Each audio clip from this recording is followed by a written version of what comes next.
recording? We are. Okay, thank you. Hello, everyone, and welcome to the August 16th, 2022 Planning and Parks Committee meeting.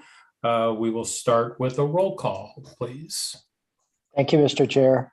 Councilmember Clark. Here. Councilmember Farmer. Here. Councilmember Ottenberg. Here. Councilmember Rambo. Here. Councilmember McCutcheon. Here. Councilmember Galani. I see him wanting to come in. Councilmember Flasher. And Chair Bartoni. Here. Councilmember Galani, you there? I am. Thank you. Thank you, Mike. I'd like to remind everybody to please use that raised hand feature if you want to speak. That helps me out tremendously, and you guys have been great with it. So just a friendly reminder, and also just let's try to stay on topic for sunshine purposes, and also just to keep the meeting moving and as quickly as possible. So that takes us to the approval of minutes. I entertain a motion for the approval of the minutes made by Councilmember Farmer, seconded by Councilmember Clark. Is there any discussion or any comments on the minutes? If not, all those in favor, please say aye. Aye. Aye. Aye. Any opposed? Any abstentions? I heard the cat. I was like, yeah, that's my stupid cat. Guys, I'm abstaining because I forgot to read the stupid things. I read everything else, but I skipped the minutes, so I'm sure they're fine. Fair enough. And then Mike, you're abstaining. Yeah, I wasn't there, so. Okay. All righty. That takes us to the public input portion of the meeting. I don't see any attendees listed, so I'm going to assume we don't have any guests, but if there's anybody else that wanted to speak on the public input portion. Okay, great. That takes us to our action items. We have 3 planning matters we will start with. First one Joe's being, got something down. Oh, Sorry, just for the record, given the change in format for tonight's meeting due to some technical problems in the council chamber with our microphones, we do have something set up down in the community room. Ms. Ripito is down there, so if somebody wanted to come in, we have the doors open. We have directions to the community room, and we have a computer set up so they could participate via Zoom. So just wanted to make that part of the record. Thank you. oh, great. Thank you. Yeah, thank you for doing that. And thanks for accommodating us today and making the quick change. Appreciate it. Our first planning matter is the revised sound analysis for State Route 100 and 109. Mr. Vunich, go ahead, please. Thank you, Mr. Chair.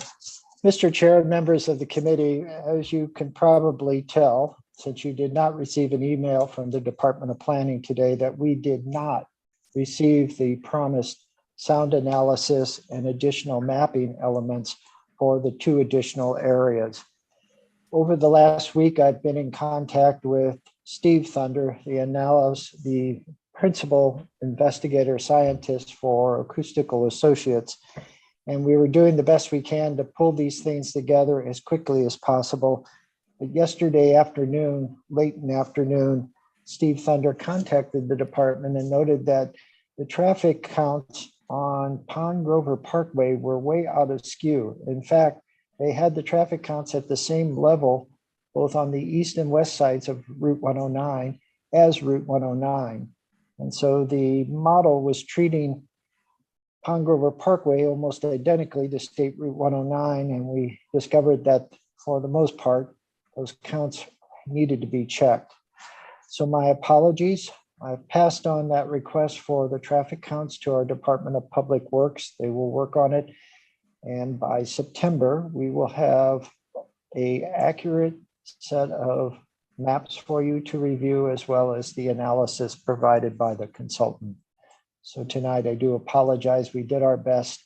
As I say, we've been over the last week trying to get something done so we could get it to you and get this particular item moving forward.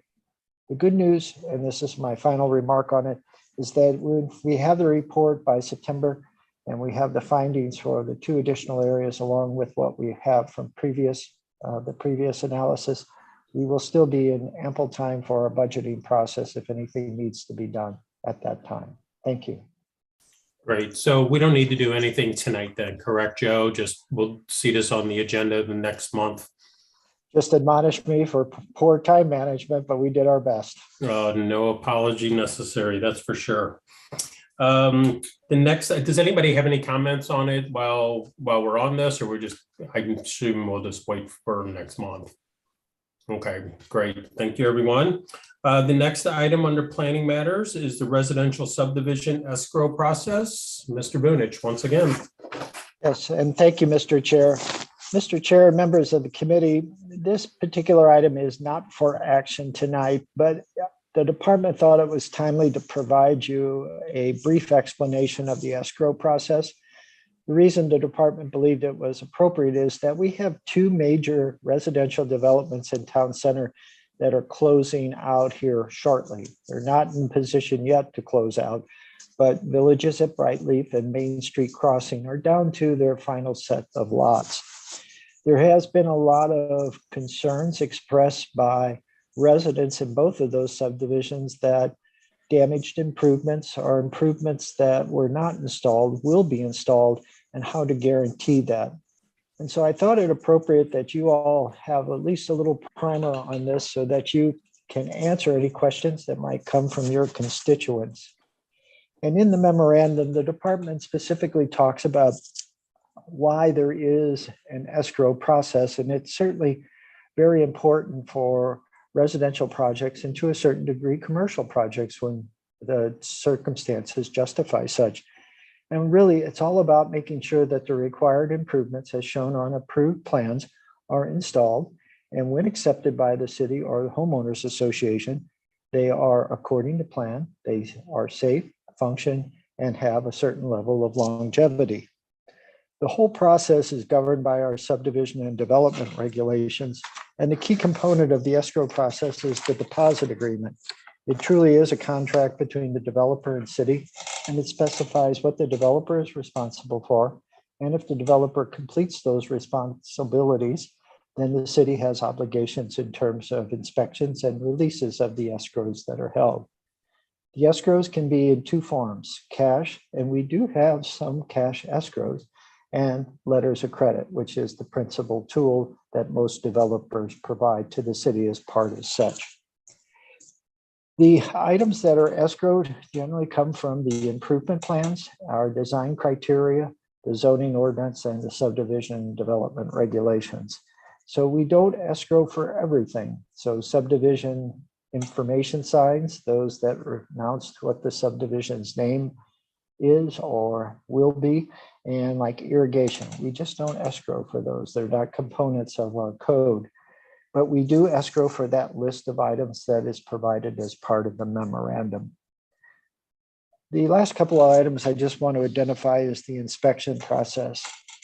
We have a form that was developed by one of our city attorneys that basically requires the developer to basically swear that they've installed the improvements according to plan and that they are as required under that plan. We also, in certain instances, have the engineer of record sign that same form. Both signatures must be notarized, and before any inspection can begin, that has to be on file with the city. That's our guarantee, at least for that starting point, that we have achieved what we set out to do. And again, that is to have functional, safe, and longevity in our improvements. Once the form is filed, inspections are conducted. Some of the inspections are done by outside agencies like the Metropolitan St. Louis Sewer District, the Missouri Department of Transportation, St. Louis County Department of Transportation, etc. But primarily they are the responsibility of the Department of Public Works and the Department of Planning. If inspections are found to be satisfactory, then there is a process to release the funds to the developer. And oftentimes with a letter of credit, it is the release letter to the financial institution holding the letters of credit. And then finally, two things we did kind of unique back in 1995 and 1996. We created an inflation factor. So once we calculate all of the construction improvements, which is the list of 32, we actually add 10% to that to address inflation. Seems pretty good now, given that inflation has been in that higher, almost up to that 10% range. And then finally, after 95% of the residential units are occupied, a clock starts ticking, an 18-month clock, and that's the maintenance obligation. And at the end of that 18 months, re-inspections are done of all improvements. And if there are any deficiencies, even at that stage, that 10% amount is used to correct them if the developer does not. So we've tried to provide as many basic protections as we can through the construction process, and then even 18 months, so to speak, after the construction process is concluded. So I hope this is all helpful. Like I say, we are getting into that point where we're going to see a number of releases. So we just want to make sure that there's an understanding of the process. And if we can do the process better or we can make it better, sure like to hear about it now. Thank you. Thank you, Joe. We have a couple hands up. Joe Farmer, go ahead, and Deborah, I got you next. Yeah. Hey, Joe. So that all sounds good. I'm just curious.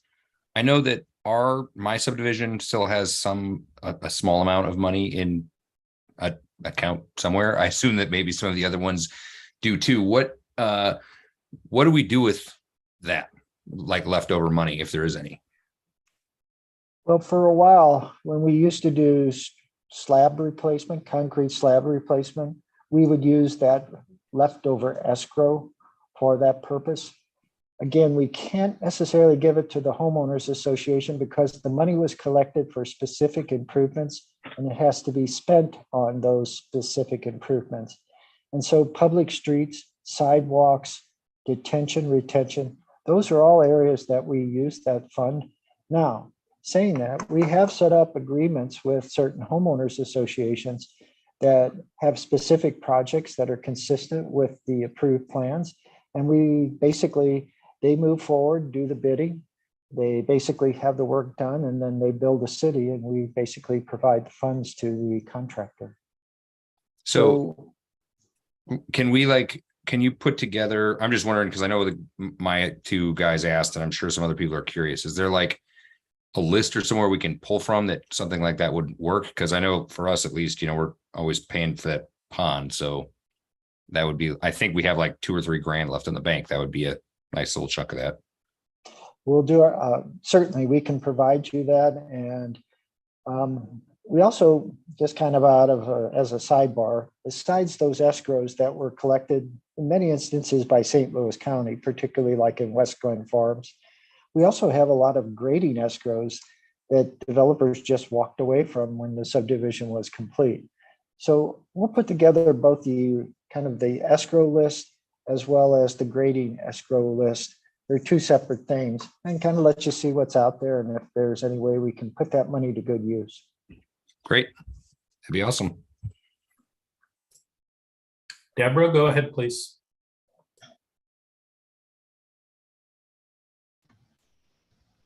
Joe, what does the 5% storm sewers and the 85% storm sewers, what does that mean?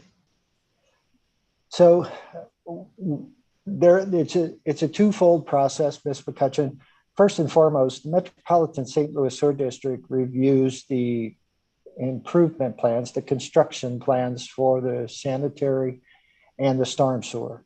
The storm sewer is the one we're referencing here. They actually collect an escrow on it as well, a full 100%. The city then reviews those plans as well, and we collect 90% of the overall charge, acknowledging that we have 100% from the Metropolitan St. Louis Sewer District. Under state statute and our code, once the system is installed, for example, in the terms of storm sewers, we basically are required to release up to 85% of it. So that's the breakdown. The 5% is retained until the project is complete.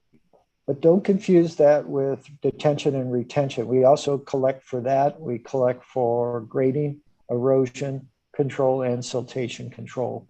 But there's really two escrows for the storm sewer system, and one is MSD, one is the city. We collect a little less because we have double coverage, so to speak. Thank you. You're welcome. And thank you for putting this together. As you know, I've gotten lots of questions. Yeah, and primarily I just assumed that representatives in Ward 8 and Ward 5 would probably be getting a lot of questions as we come closer and closer to that day when the last house is completed. So I wanted to arm you all with some information that would help. Appreciate that. Thanks. Yeah, Joe, I think this is really helpful and educated me quite a bit. And I guess like with most things, we learn by experiences. And since the city is coming to, where two very big subdivisions are coming to a close, so to speak, and you're as close to this as anybody. Joe, is this also an opportunity for us to look at this list to make sure that everything is included on this list that we need included? Have we learned anything in these last few years that, I know you mentioned irrigation. Do we need to take a look at this, maybe broaden it a little bit and kind of make sure we're protecting the residents in the future? Mr. Chair, that's a very good question. And about 10 months ago or so, we began a process at Planning and Zoning Commission looking at all of our regulations relative to subdivisions, which would include the escrows. And yes, I actually think if we're requiring plantings in common ground areas, we probably need to irrigate them, just because that's inevitably the problem we have. We replace them multiple times while the developer's responsible. And once the developer's complete, we replace them again under the maintenance component, but that doesn't necessarily mean they still survive. So that's one item. A lot of the subdivisions want signage to kind of identify the subdivision name. And so we don't do that either. So we've looked at several options of additional improvements that I think would be beneficial and would give our new residents some security that they have everything they need once the subdivision is theirs to make it and keep it a nice place. Great, thank you. Look forward to seeing what that P&Z comes up with. Seeing no more questions on this, we'll move to the next item, which is recent development trends within the city of Wildwood. Once again, this has typically been an FYI placeholder for us. Teresa, go ahead, please. Yeah, I was just wondering if we've got any updates on the trailer, removing the trailer. Isn't that on there? I'm thinking it is. Yes, Ms. Clark. Mr. Kennedy, the developer of the Prime Place and the, so to speak, owner of the trailer, has been working diligently to have it removed. He's not been successful. He has the trailer allocated to another developer, Paul McKee. It is intended to go to North St. Louis and be temporary doctor's quarters at a clinic that's being developed there. The downside of all of this is supposedly there is a shortage of trailer moving companies, and the earliest they think they can have the trailer removed is the end of September, but more likely October. Direction from our city administrator, Steve Cross, has been to keep the pressure on. So we are going to issue a summons to Mr. Kennedy. He missed his deadline. And Ms. Ripito is calling some of the trailer moving companies to verify if it really is as difficult as they've said. And Steve, do you want to add anything, sir? I would. Thank you, Joe and Mr. Chair, with your permission. Yes, we've gotten some runaround by this company that Mr. Kennedy has contracted with to move the trailer. We have given them a September 10th deadline. The mayor has asked me to ensure that that trailer is gone before Celebrate Wildwood, which is the 24th. So we gave that deadline to the moving company. She came back and said that was problematic. But that's okay. We're issuing summons, and if they didn't go out today, they will be going out tomorrow, hopefully, to Mr. Kennedy. But all that does is just, it has to go to court, and that would, there's no way that'll be moved by Celebrate Wildwood going that route. So as Joe said, we are finding out if there are other trailer companies out there and what it would cost. We cannot move it ourselves. It's private property. We've already discussed that with John Young, so we cannot do that. So we're doing everything legally that we can to get him to move it as soon as possible. He should have started this process a long time ago. We did have the pressure on him then, but he's not doing it. So, Mr. Bartoni, I know that this is an issue that is near and dear to your heart, and I can tell you, sir, we are doing everything that we can to get it moved. So I'm not giving up hope. Right now, their deadline is September the 10th, and we'll keep pushing. I do not question you are doing everything you can. Yeah, I'm sure this stuff getting it scheduled right away is difficult. Joe Farmer, go ahead, please. So not to beat a dead horse on this, and I hope that I am wrong in what I'm about to say, but I will assume that that trailer is going to be there when Celebrate Wildwood happens. What, I mean, I haven't been over there today. Did they take the sign off the side of it and all that kind of stuff? Or just the inside stuff? To date, Mr. Farmer, all they've done is remove the interior furnishings. And so part of that too is they've got a tank in the back that's screened by a wood fence. That's the wastewater and potable water. That needs to be removed. There's some things they can do to basically expedite this, so when the company is available, it doesn't take additional time. So that'll be good. And then I guess my question is just moving forward for the city, how do we, to be honest, I'm not really sure how this trailer got there in the first place, but how do we make sure that something like this doesn't happen again? Under the code, once a site development plan is approved, they can bring a trailer on site for the purposes of construction management, construction material storage, or as a sales trailer for a residential project. This was intended to serve all three of those purposes. The code probably needs to be reviewed because obviously we had a site development plan approved, but nothing happened. And Right. so therefore we've kind of been in this holding pattern for many, many, many months and too long. Yeah, Mr. Farmer, I will give you a shorter answer. Yeah. And a more direct answer. The city needs to do a better job of staying on top of it and early on in the process and putting the pressure on the developer that if they don't hit deadlines to issue summonses at that time and get it taken care of. We have not done a very good job. We've been lax in allowing that to be there as long as it has, in spite of numerous members of council pointing out that that thing is an eyesore and needs to go. So the one thing that I would like to see done better is that we be a little firmer with our developers and make sure that things happen sooner. Yeah, I mean, I'm just wondering if, I have been in that business a little bit, and, especially these days, things just change really fast. You don't know what cost of materials are going to be, and we don't know when the world's going to end and all that kind of stuff. So, throwing these trailers up and then kind of crossing our fingers and hoping for the best is maybe not the best model. I mean, I can't, what I don't want to have is, a bunch of roads leading to nowhere at some point with one of these subdivisions. This happens to be sort of in the center of the city, which is an eyesore for everybody. But, some of these other developments that are happening in these other parts of town with houses next to it, I'm sure they aren't going to want to have the same situation in their backyard.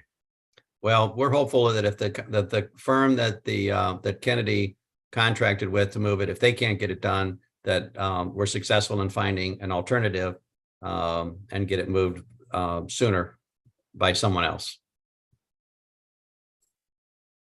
Thank you, Steve. Mike Galani, go ahead, please.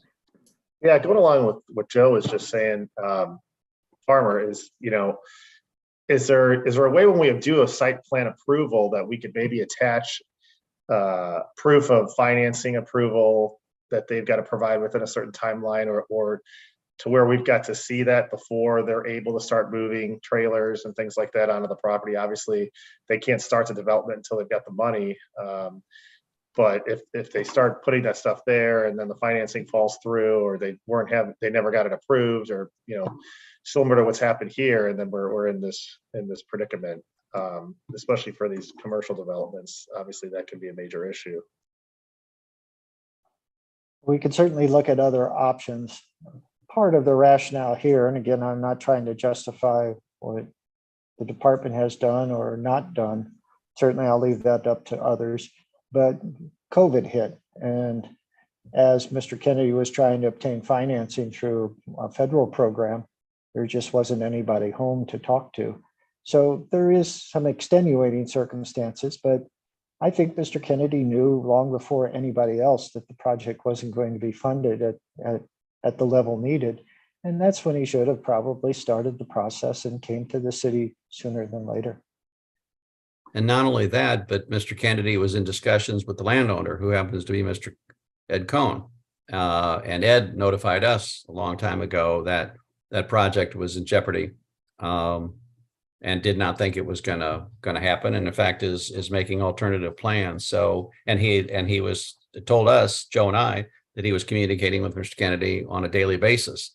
So, I guess if you put yourself in Mike Kennedy's shoes, I mean, he was hoping against hope to maybe make this thing go. But given the facts that Mr. Cohn has shared with Joe and I think he knew a long time ago that this thing was going to happen, until he finally broke down and told us that it was going to be 12 to 18 months. And that's when we pulled the plug. When he actually said those words, then it was time to move on. So, but I think in the future we can tighten the process a little bit and make sure that we don't get stuck with this again. But Mr. Farmer, I tell you, I'm sure hopeful that thing is gone by Celebrate Wildwood. That gives us a month or a little over a month to, we can't bust it up in pieces and haul it away. The attorney told me, even though I asked the question, he said, no, we can't do that. So we'll see what we can get done. Joe Farmer, go ahead. Yeah, just real quick, just because I don't think maybe just Deb was, well, maybe you're here too. So when Brightleaf was getting done, they had the little storefront right next to, I guess, where Main Street Creamery is or whatever. I'm assuming that was the developer's choice to do that and it wasn't directed by the city, but I'm wondering if maybe we can have some kind of a conversation with either John or the landlords for the surrounding buildings. I mean, there's plenty of vacant space, and it's probably definitely significantly more appropriate to have those kind of spaces filled with development offices than and even construction trailer offices than a trailer sitting on site somewhere. So I don't know if maybe that's a provision we can, or an ask we can put into some of these things. I mean, it certainly costs money, but it's not going to cost any more money, I don't think, than a trailer would. Just something to think about. I don't know what our leeway is on that, but it would be nice. Yeah, good thought. That's all we got there. So we're going to move on to park matters. We have 7 items. First one is 2 new applications of event partnership agreements. Ms. Ripito, go ahead, please. Good evening, Mr. Chair, members of the committee. As you know, when certain organizations, individuals or groups want to use city facilities, there's an event partnership agreement that must be completed and presented to the committee and then approved by City Council. Tonight, we have 2 agreements that are in final form for consideration by the committee. Loki Events, the organizer of both events, has completed the event partnership agreements and also the special events permits that will be required for both. Neither of these will require assistance from the city other than allowing them to utilize the trail system.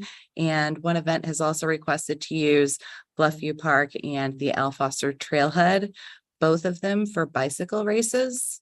One event is proposed for October 1st and the other for November 27th of this year. Neither of these will conflict with any city events, and therefore, given the lack of city resources requested and the benefits derived from the community events like such as these. Tonight, the department is recommending that both event partnership agreements be supported by the Planning and Parks Committee and the City Council after. And with that, that concludes our presentation. If you have any questions, Mr. Vunich and I are both here to answer them. Thank you. Thank you, Melanie. Scott, I see your hand up. Does somebody want to make a motion for the department's recommendation? Scott, is that what you were wanting to do? Or do you have a question first? I've got a question for Sure, go Melanie ahead. regarding the cycling event that you mentioned in the one park.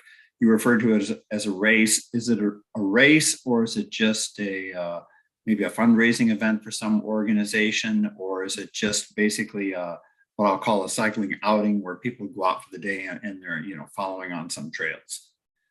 They provided very limited information, but I did look at the website and it does look like it is a fundraising event, and Okay. it would be a race. And I think they're actually awarding prizes and such for the event. But yeah, I have very limited information provided, but yes. That And is the, my the understanding. organization that's sponsoring the race, who is it again, please? It's Loki Events, LOKI. Okay. All right. Thank you. Thank you. Does somebody want to make the motion to move forward? Made by Councilmember Farmer, seconded by Councilmember Galani. Does anybody have any other questions or anything? Okay, seeing none, all those in favor, please say aye. Aye. Aye. Any opposed? Any abstentions? Great. Just as a side note, over the weekend, we have a neighborhood card game going, and one of the residents who doesn't live here lives in Baldwin, but he just wanted to compliment the city on all the bike trails. He does off-road biking and just bragged about all the great things. So great. I wanted to pass that on to everybody. Next item on our list is the cost estimate of disc golf. This same guy actually told me he plays Frisbee golf also. Cost estimate for disc golf at Glencoe Park. Mr. Vunich. Thank you, Mr. Chair. Mr. Chair and members of the committee, at our July meeting, the department presented a proposal that had been considered years past by the committee relative to disc golf in Glencoe Park. And the proposal showed a 3-hole course that would primarily be focused around the Al Foster Memorial Trailhead. The design of the course actually allows individuals that participate to do 9 holes based upon the placement of tee boxes and baskets. As part of that discussion, the committee asked for a cost estimate. Thereafter, the department contacted TerraSpec, Ken Keitel, and asked him to develop a conservative cost estimate for this particular type of facility. That cost estimate is attached to this particular memorandum, and that cost estimate is just over $27,000 for all components of the facility, which would include grading, restoration, purchase of certain equipment, etc. The department would note it is a little higher than originally anticipated based upon conversations with Ken Keitel of TerraSpec. And at this time, the department would probably prefer no action and to take this up as part of our budget discussions for fiscal year 2023. Thank you.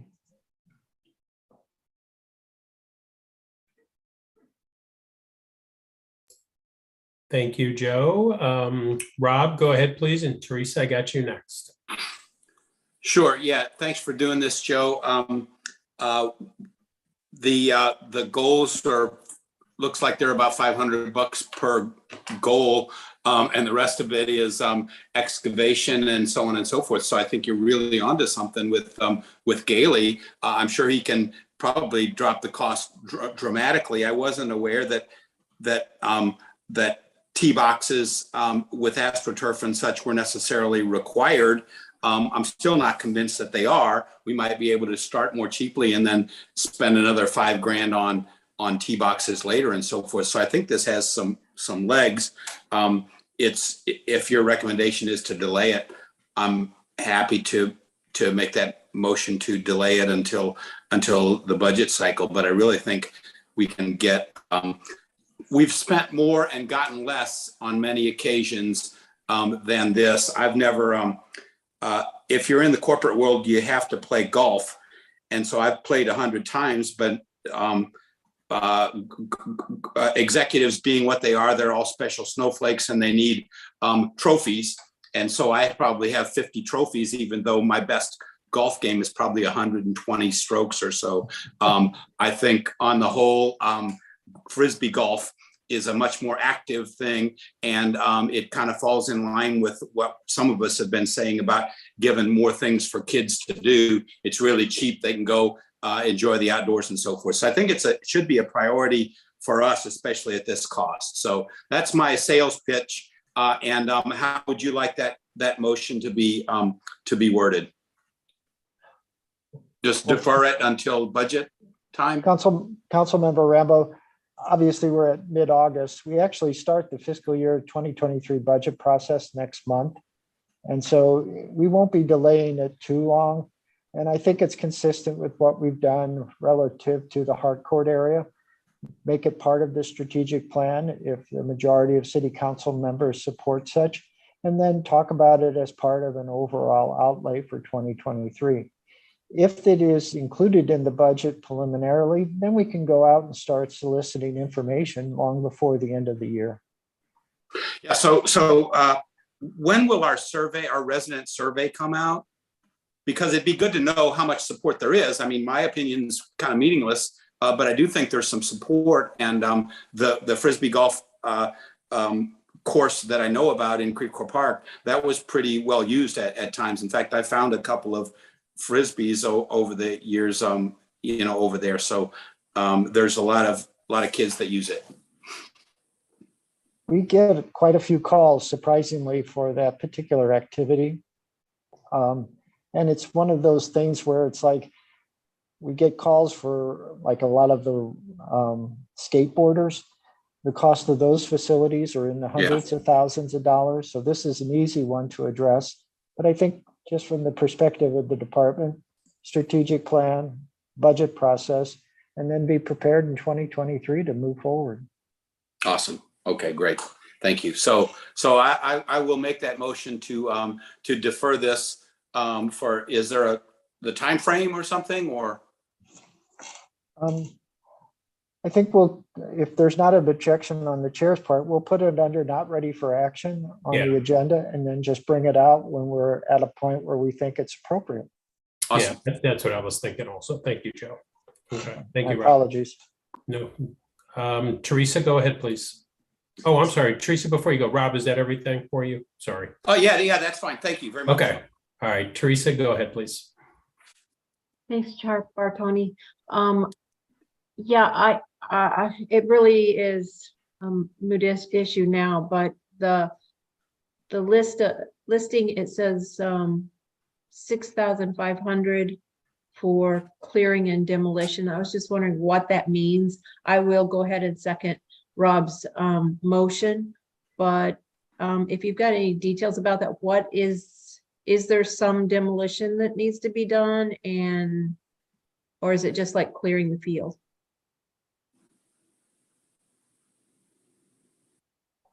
Ms. Clark, if you follow estimates done by TerraSpec, this is pretty standard list, like general conditions, mobilizations. There is no demolition. All the structures have been removed because of the floodplain characteristics of the property. So it's primarily clearing to accommodate basically the fairways, so to speak.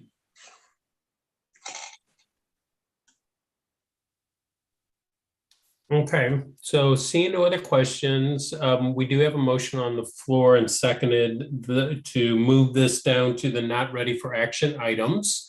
All those in favor, please say aye. Aye. Aye. Aye. Any opposed? Any abstentions? Great, thank you, everyone. That takes us to the next item under Park Matters, which is the contract modification with SWT Design for the Route 66 Roadside Park. Mr. Boonich, go ahead, please. Again, thank you, Mr. Chair. Mr. Chair and members of the committee, over the course of time, this committee's been intimately involved in the development of the process for our Route 66 Roadside Park. After the Historic Preservation Commission selected a contractor, that contractor and its qualifications were presented to the committee for recommendation to City Council. The original contract for the services of SWT Design was $30,000, and that was premised primarily on work solely on Route 66 Roadside Park. Along that period of time, a lot of things have happened along Route 66 or Manchester Road. As you know, the city pursued a grant with Missouri Main Street Connection for part of a revitalization effort that would have been over a 2-year period of time. As part of that, we asked SWT Design to help us present or provide presentation materials for that purposes in hopes of making our application to that organization stronger and more, and hopefully successful. It was not. However, as part of the discussion there, we now have a Route 66 student task force, and we have the Rockwood School District completely invested in that process, and it's going to be part of their curriculum in many of their middle and high schools this year. Along with that, there's been a great deal of interest that's been generated by the Missouri Main Street Connection grant application, and we are talking about doing a Route 66 initiative task force, which would include business owners, property owners, selected council people, et cetera. That has yet to form, but that is something that's out there. And then finally, we have the Roadside Park. And so all of that has been done primarily by city team members, but we have depended on SWT Design. We have yet to exceed the contract amount, but we are getting very close. And tonight, the department would respectfully request that the contract be amended to accommodate an additional $12,500 approximately. And that can be accommodated as part of our mid-year budget that has already been investigated and has been submitted to the finance manager and Mr. Cross, the city administrator, and will ultimately be to City Council. We believe the additional funds are appropriate. They are within the budget to accommodate such. And we believe with SWT Design's work ethic and the success they had to date, we'll end up with a very good product at Route 66 Roadside Park. And we'll have a good process for our students and others as we talk about the initiative to basically make Manchester Road a place people would want to come in the future. Thank you. Thank you, Joe. Does anybody want to make the motion to move forward with the department's recommendation or have any questions for the department? Scott, go ahead. I'll make the motion to move forward.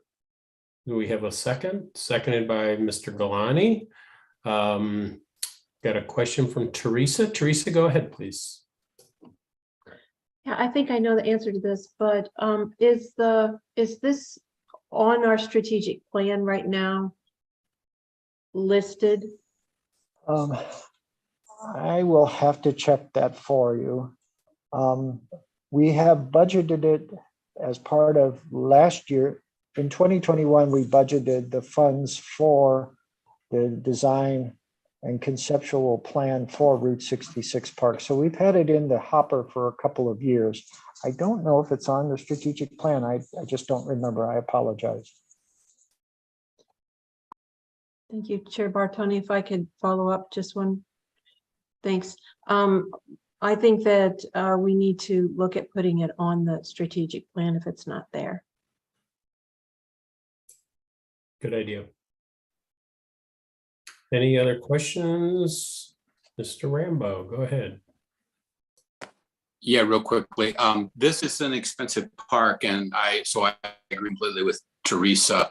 I think it's going to be pretty cool. And to that point, there are already 4 proposed designs, and you can get them off of the. There's probably other links too, but you can get them off of the Historical Society, the last agenda, and they're nice and in color and so forth. And it lets you know what folks are thinking. And I think the more feedback that we get from folks like this committee, the better job we'll be able to do with it. So I just wanted to throw that out there. Thanks. Fair enough. Any other questions? Joe, I got one. Unless I missed it on here, I know we're staying under the original budget. What was the original budget on this? Unless I'm missing it. It was $30,000 to SWT design. We haven't exceeded that to date, but we're getting very close to that ceiling. That's why it's before you tonight. Okay, thank you. Go ahead, Teresa. I'm sorry. Thank you very much. Just something else popped in my head. I had mentioned to Robin that maybe we can include not only like Lafayette High School in the next year, but also homeschools and the private schools in the city. Ms. Clark, I saw your, oh, sorry. No, I'm just for the student program. Yes.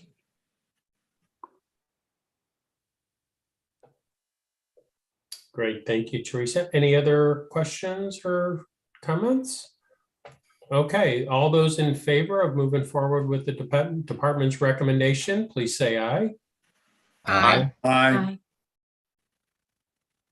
Any opposed? Any abstentions? Great, thank you very much. Thank you, Joe. Next item under park matters is the hardcourt area in Community Park. Mr. Bunich, go ahead, please.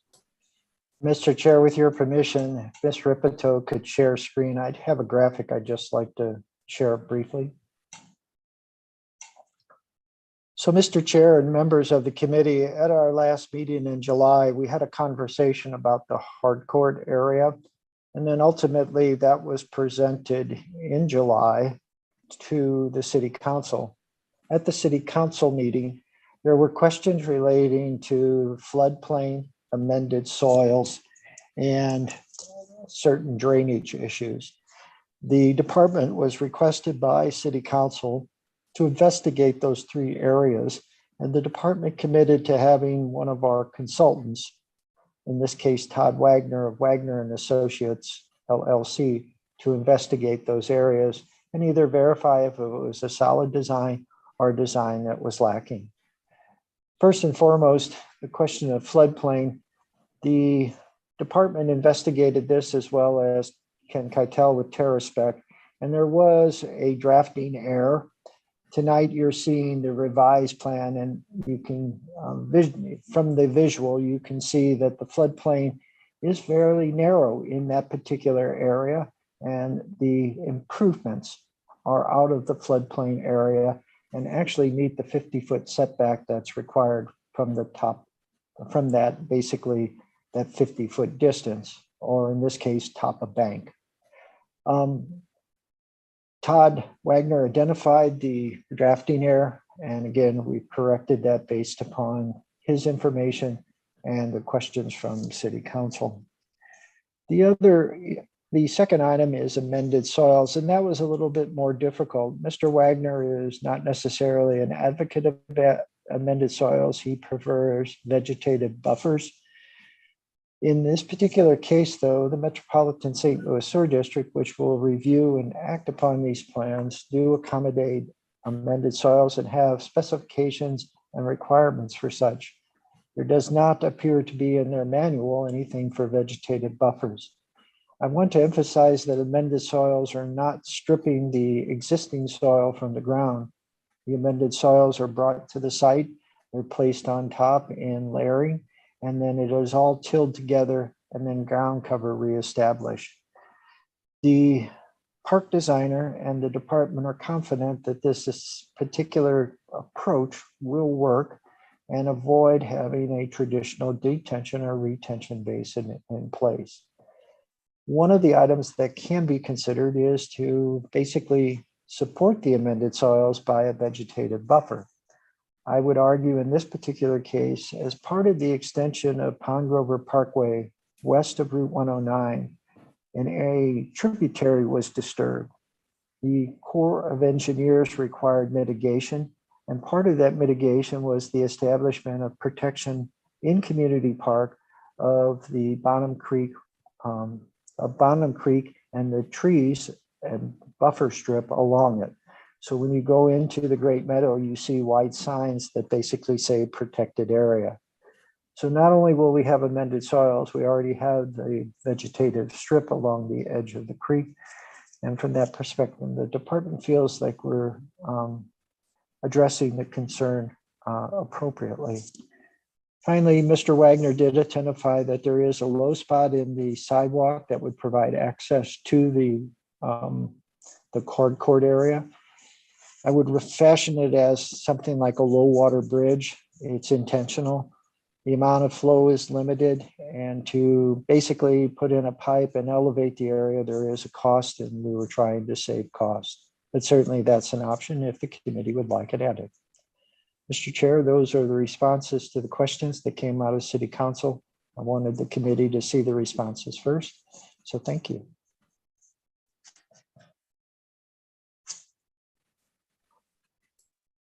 Thank you, Joe. So, Joe, I see on your report that you're going to get MSD and get them get their advice on this as well. Are you looking for any action from the committee tonight, or are you wanting to wait until you speak with MSD, or what's the department looking for from us tonight? Well, I needed to respond to City Council relative to the questions. What I would like to do is we are proceeding forward with submittal to the Metropolitan St. Louis Sewer District. Eventually, I will bring back the final set of stormwater plans, so to speak, to this committee and then to City Council. So there is no action per se, unless there is direction from the committee members to alter any of the recommendations tonight. We're presuming that these recommendations will be acceptable to the district and that we'll have a solid stormwater management plan for the hardcourt area. Thank you, Joe. Rob, go ahead, please. And Deborah, I got you next.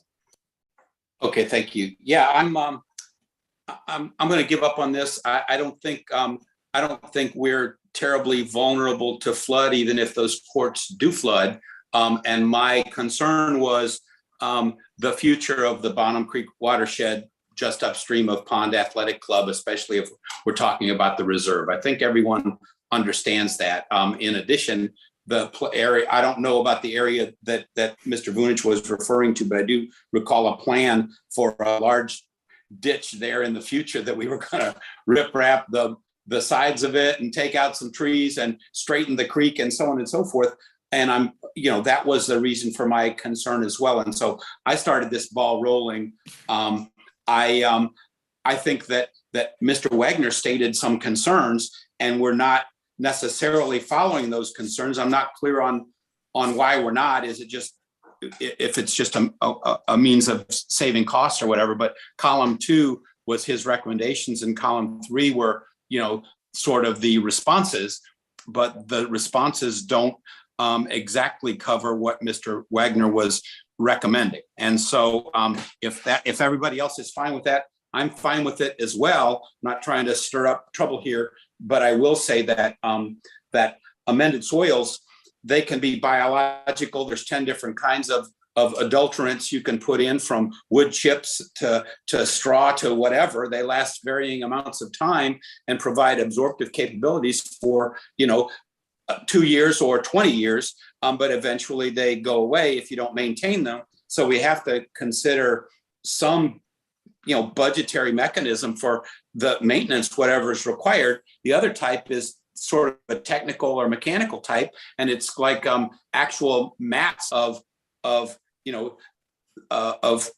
manufactured products. Sometimes you put bentonite on top of that, which is a clay material. There's all kinds of things, and I went too far down this rabbit hole because I'm interested in the problem generally in Wildwood.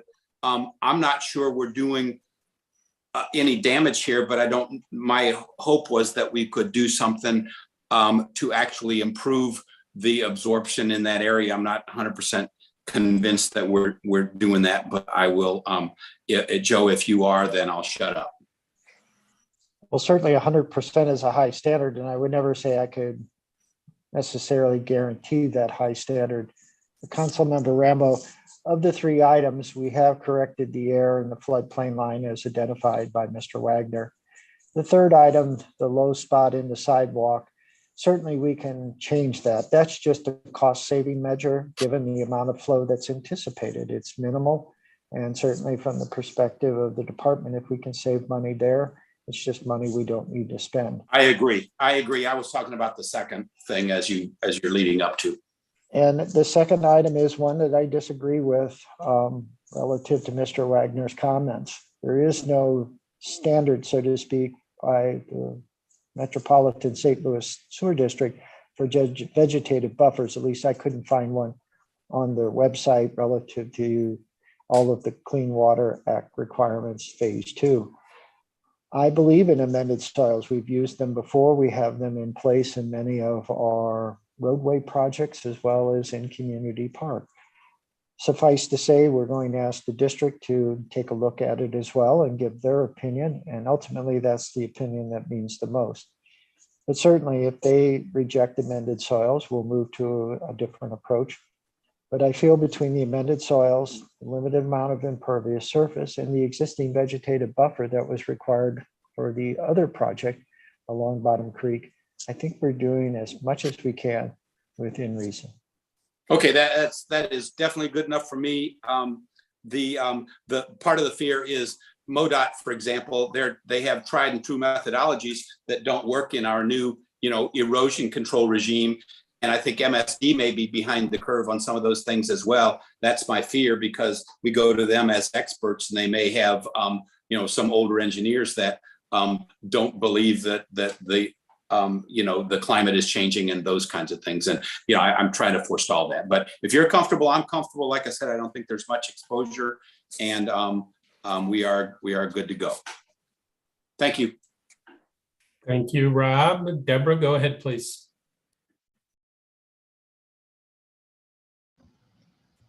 Yeah, Joe, can you talk a little bit more? I'm not quite sure what you were maybe requesting with the sidewalk. It's at a lower elevation than part of the development. Is that what you were saying?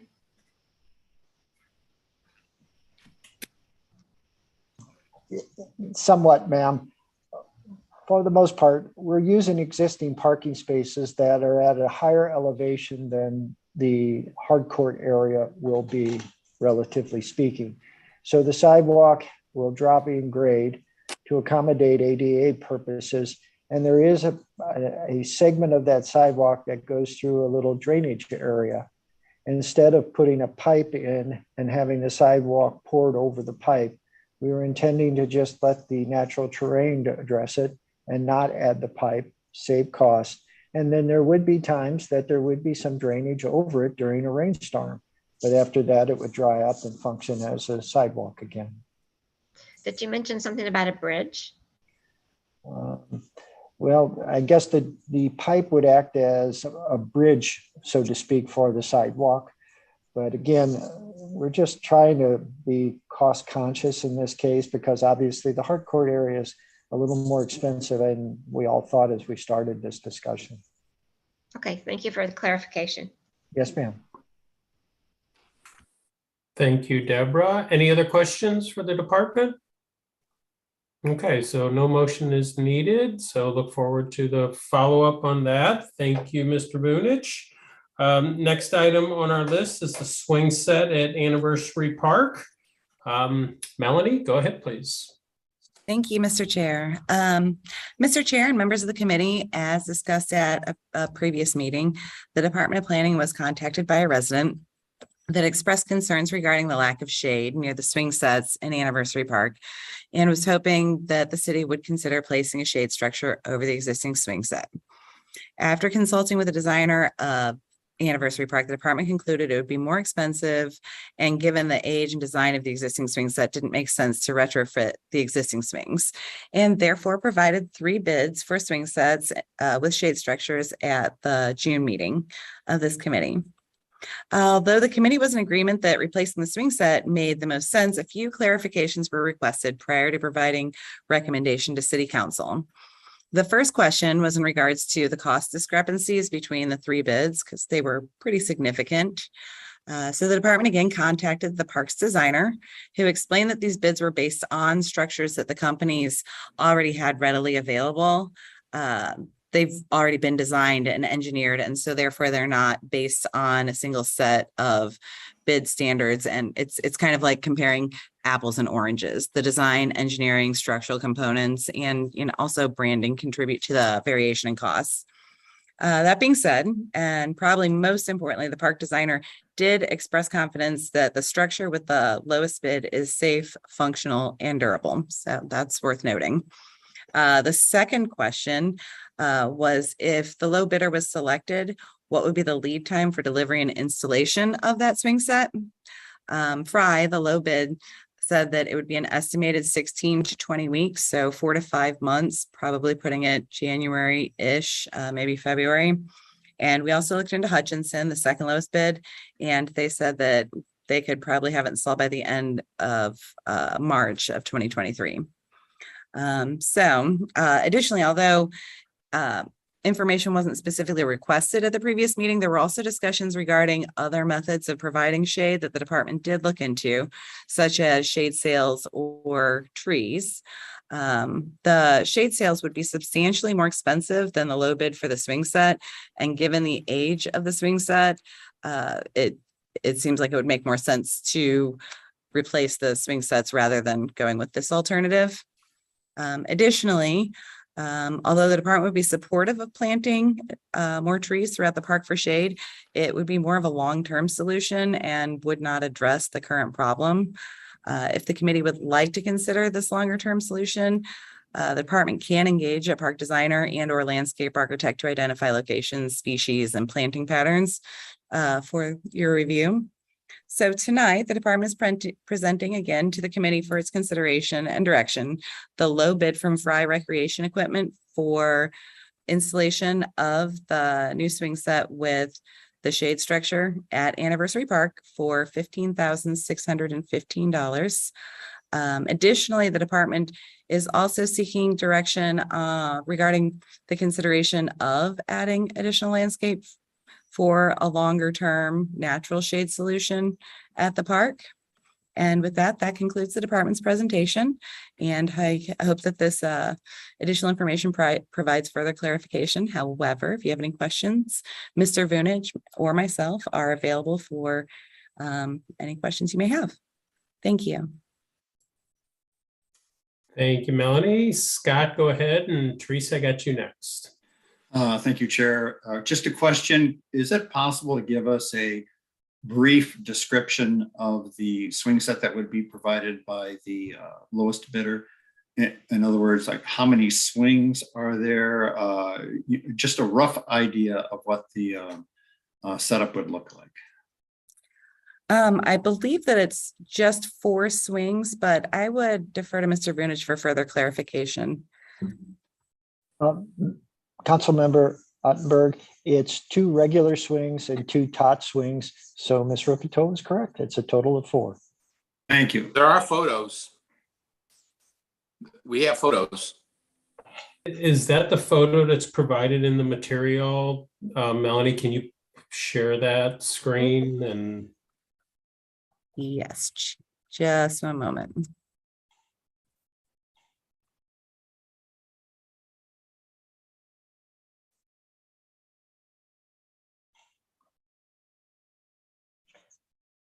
As Melanie does that, it's pretty amazing they can make these things given what swings, the zones we have to provide for protection. So it's pretty interesting concept. Okay. I am pulling it up right now.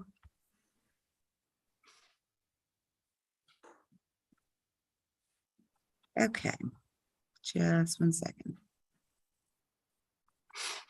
And Mr. Ottenberg, the image that you'll see, 2 of the swings are not the top variety. They have a different shape and form, but generally speaking, this is how it'll look. Can everyone see my screen? yes.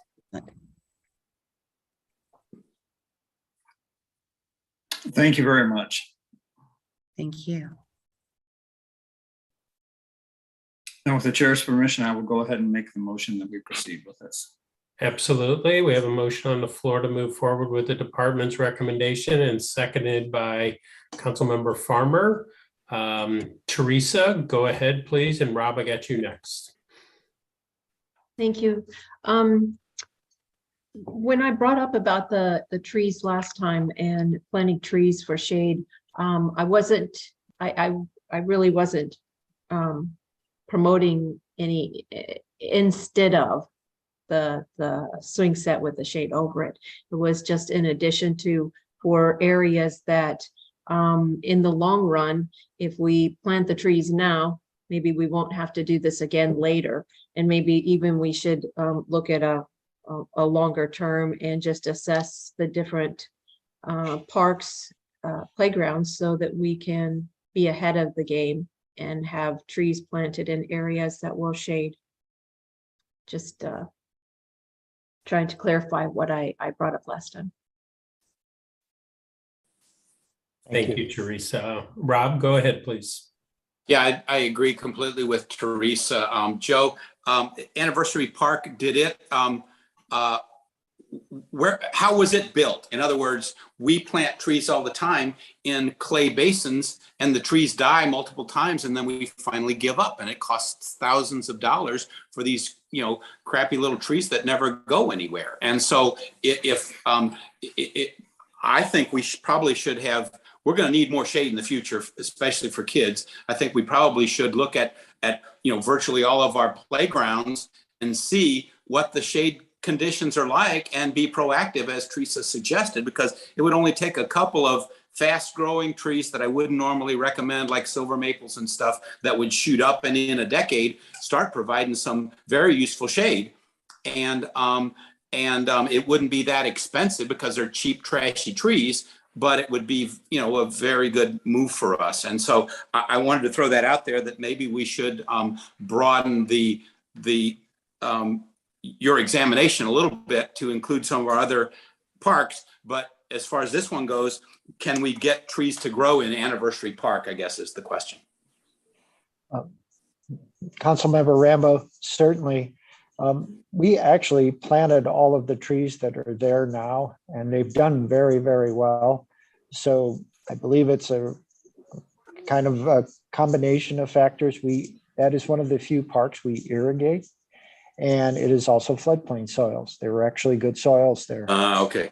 And so we've been very successful. So with the permission of the chair and committee members, we can do a inventory of all of our playground areas and then have schematics drawn up, so to speak, just to get an idea where would be good places to plant trees for future shade to accommodate the playgrounds, the pavilions, the picnic benches, et cetera.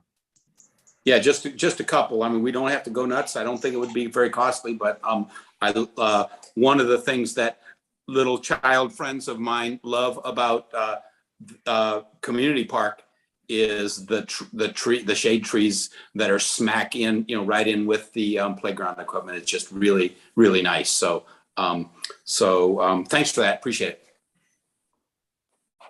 Thank you, Rob. Any other questions on this? So we do have a motion on the floor to move forward with the department's recommendation. All those in favor, please say aye. Aye. Aye. Any opposed? Any abstentions? Great, thank you. And Joe, I think you can just make a note, like maybe we do that tree inventory of just all the parks and see, in the future where we could add some shade if possible. I don't know if it'd be something for this coming budget process, but it'd just still be nice to know what we need to do in the future. Well, Mr. Chair, I'll reach out to Mr. Keitel tomorrow. I'd like to think we could have it back in September, but no later than October. Great, that'd be great.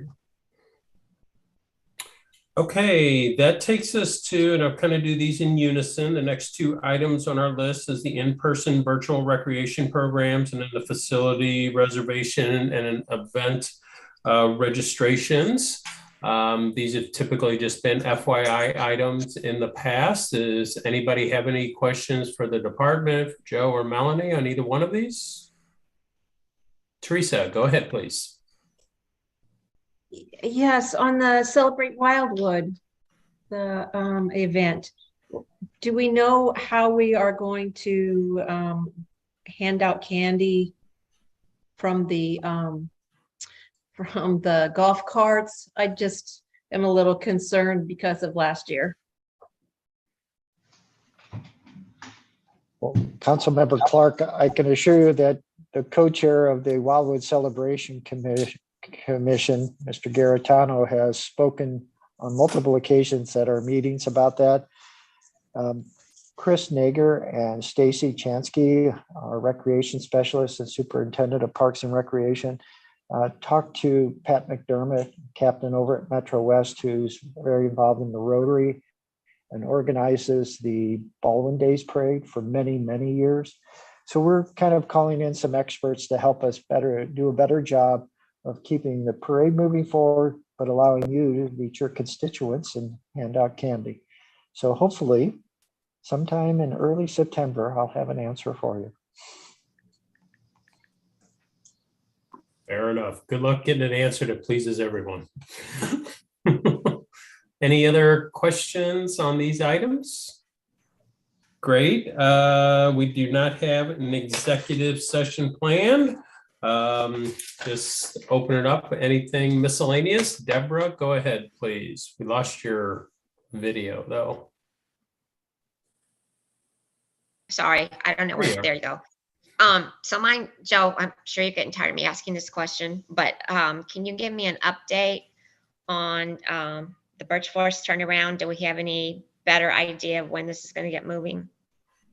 I do have some good news. The Metropolitan St. Louis Sewer District has agreed to allow the extension of the storm sewer line to be private and maintained by the city as part of the right-of-way. So Cochrane Engineering is revising the plans to reflect such. I've also gotten the final comments from the fire marshal. Those are being integrated into the plans. It's just going to be a change order, not a new contract with our selected contractor for the project. So I'm thinking all of that may take till maybe beginning of September.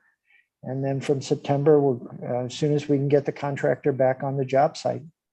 He's ready. I mean, they're ready to go. They have all the materials, but it's just if they're on to another job, they may have to finish that first. I'll talk with Rick Brown and Dan Ron from Public Works tomorrow and see if I can narrow that down for you, ma'am. I appreciate that. Thank you.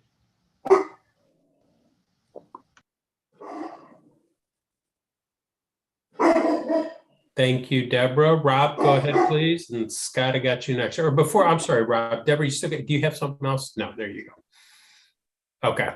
Rob, go ahead, and Scott, I got you next.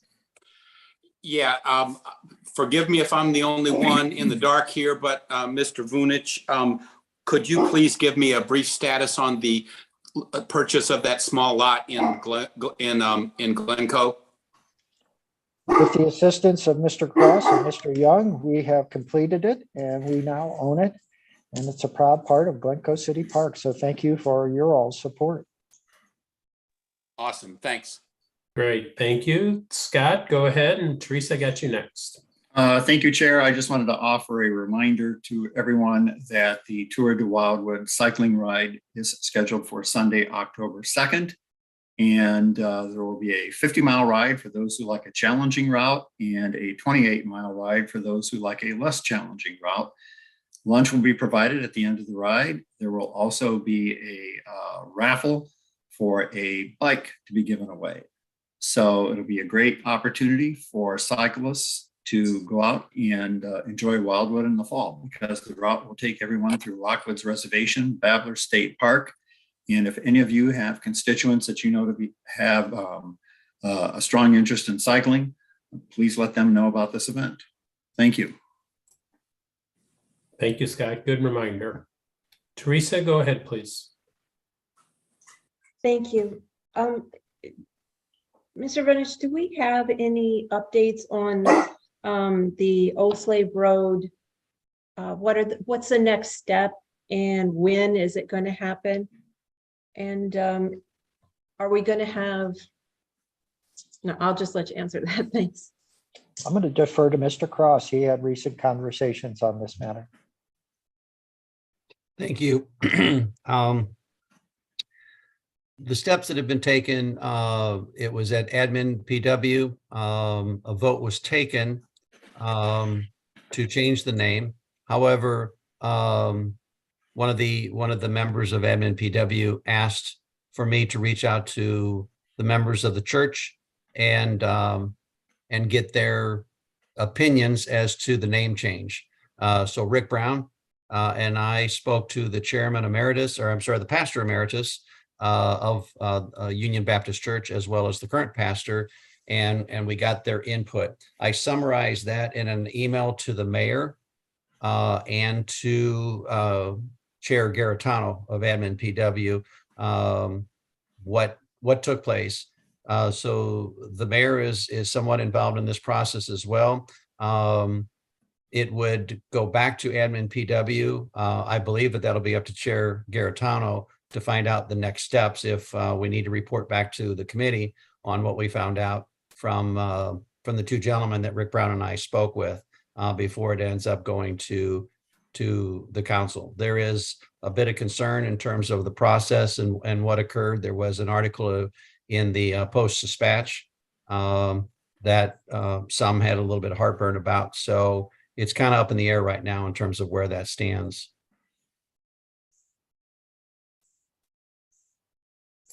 Thank you, Steve. Teresa, anything else? So does it have to go for a hearing?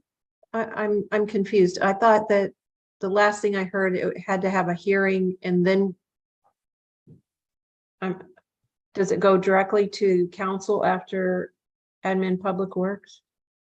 If it clears admin public works, when the results of the investigations that Rick Brown and I did, when it goes back to admin PW in September,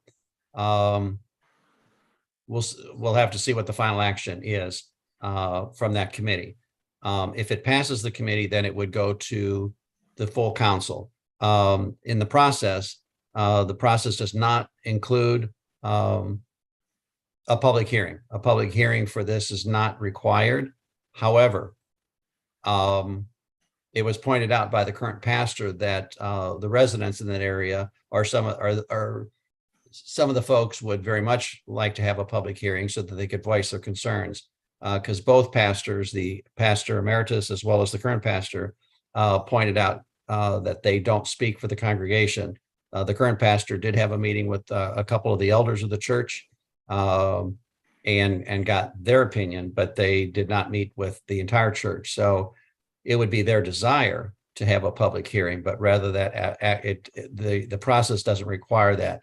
But again, it'll all hinge on what takes place at the September meeting of the Administration and Public Works Committee, because a motion was made, a motion was seconded. A statement was made by one of the committee members that we should hold off on the vote until we were able to do a little bit more research with the folks at the church. But the vote was taken anyway and passed unanimously. But that's created a bit of a stir internally, and so it needs to go back to the committee and to report at the minimum the results of our conversations with the two pastors.